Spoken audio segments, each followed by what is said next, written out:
Somewhere beneath these waves of sand lies a story whispered by prophets, explorers, and kings. A city so magnificent it was said to rival the halls of heaven. A city so arrogant it defied the will of God. And in one night, it was swallowed whole, erased from the earth. They called it Iram of the Pillars. The Arabs called it Ubar. To the west, it became known as the Atlantis of the sands. Imagine caravans stretching for miles, camels weighed down with incense worth a king's ransom. All roads led through Ubar. Its towers soared above the desert. Its rulers, swollen with pride, believed they were untouchable. But legends warned of their arrogance. They defied prophets. They turned away from faith. They became drunk on wealth. And so, one night, the heavens answered. A storm unlike any other roared across the desert. The winds screamed like 10,000 demons. The sands rose like an ocean. And when the storm passed, Ubar was gone.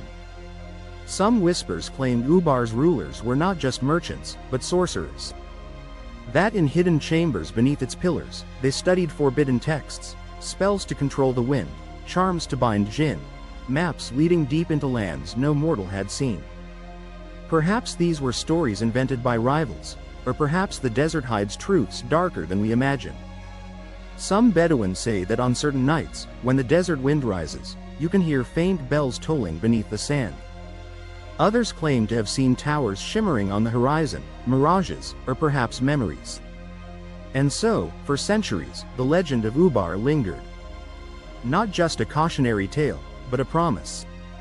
A promise that somewhere, buried under dunes higher than cathedrals, lies a lost kingdom waiting to be unearthed. Excitement erupted. Had the Atlantis of the sands finally been found? Archaeologists rushed to the site. What they uncovered shocked them. The ruins of an ancient fortress, its walls collapsed into a massive sinkhole. Beneath, limestone caverns stretched into darkness. It seemed to fit the stories.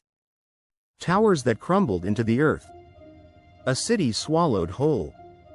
Newspapers screamed, "Ubar found." But as the dust settled, doubts grew. Some scholars argued it was not a city, but merely a caravanserai, a fortified stop for traders.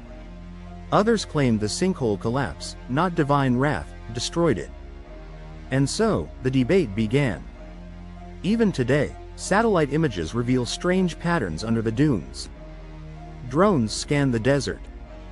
Explorers march into the empty quarter, the Rub al-Khali, the largest sea of sand in the world.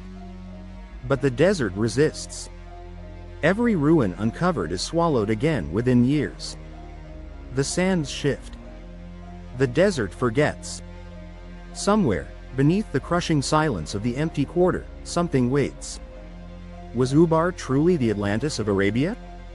A city of wealth, arrogance, and ruin? Or is it nothing more than a mirage born from human longing, the eternal hunger to find what has been lost? Until the desert itself gives up its secrets, Ubar remains a phantom.